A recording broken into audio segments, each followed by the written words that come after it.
ఈ డబ్బు అసలు మనీ లాండరింగ్ జరిగిందన్నారు. అసలు ఎంత డబ్బు మనీ లాండరింగ్ జరిగిందో ఇంతవరకు ఎవరికి తెలియని పరిస్థితి. అసలు ఈ స్కామ్ యొక్క పరిధి ఎంతో కూడా తెలియదు. అంటే దీని టోటల్ అవుట్లే ఎంత, ఎందుకంటే 3,000 కోట్లు కేవలం ముడుపులే.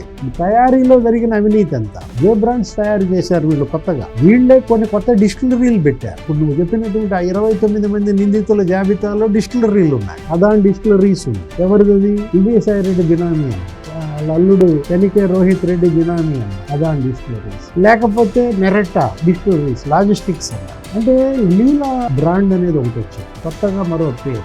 ఇది పాండిచ్చేరికి సంబంధించిన డిస్టిలరీ. ఆ రోజు సాయిరెడ్డి ఫస్ట్ ప్రెస్ మీట్ లో ఏమని చెప్పాడు, సెకండ్ ప్రెస్ మీట్ లో వీళ్ళ ముగ్గురు నా దగ్గరకు వచ్చారు. ఎవరు? మిథున్ రెడ్డి, లేకపోతే సజ్జల శ్రీధర్ రెడ్డి, రెడ్డి రాజ్. వ్యాపారం చేసుకుంటాం, డబ్బులు ఇప్పించమన్నారు అదాని డిస్టిలరీకి, లేకపోతే ఈ నరెట్టా డిస్టిలరీ లాజిస్టిక్స్. ఇప్పుడు దానికి తిరుపతి అడ్రస్ పెట్టారు. ఇదంతా సాయిరెడ్డి చెప్పింది. అది కూడా ఏంటి, బోగస్ అడ్రస్ అనమాట. అందులో ఏదో ఒక ఫ్యామిలీ ఉంటుంది తిరుపతిలో ఇచ్చినటువంటి అడ్రస్.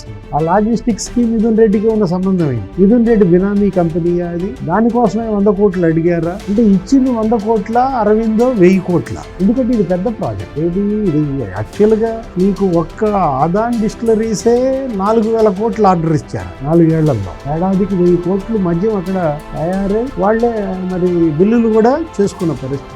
ఒక్క అదాని డిస్టిలరీసే మీకు 4,000 కోట్లు అంటే మొత్తం ఇది ఎన్ని కోట్లు? 1,00,000 కోట్ల మధ్య.